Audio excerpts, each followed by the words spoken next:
عورت کے لیے سب سے ضروری محبت کیے جانے کا احساس ہے، اور مرد کے لیے سب سے اہم عزت کیے جانے کا احساس ہے۔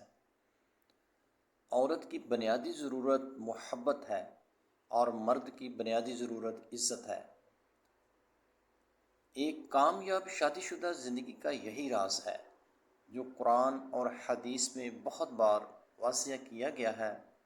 کسی بھی قرآنی آیت یا حدیث میں عورت کو یہ نہیں کہا گیا کہ وہ مرد یعنی کہ شوہر سے محبت کرے۔ ہر جگہ عزت اور احترام کا لفظ استعمال کیا گیا ہے۔ اسی طرح مرد کو جہاں بھی مخاطب کیا وہاں بیوی سے نرمی، محبت اور پیار کا حکم دیا۔ آج انہی دونوں چیزوں کی کمی بڑھتی ہوئی شرح طلاق کے ساتھ ساتھ گھریلو ناچاکی کی وجہ ہے۔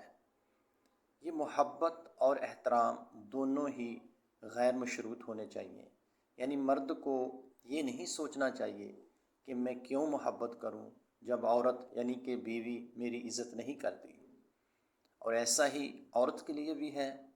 یقین کیجئے کہ اگر آپ اپنی بیوی کو محبت کا احساس دلاتے ہیں تو وہ آپ کی عزت و احترام میں ہر حد پار کر جائے گی، اور یہی بات عورت پر بھی لاگو ہے۔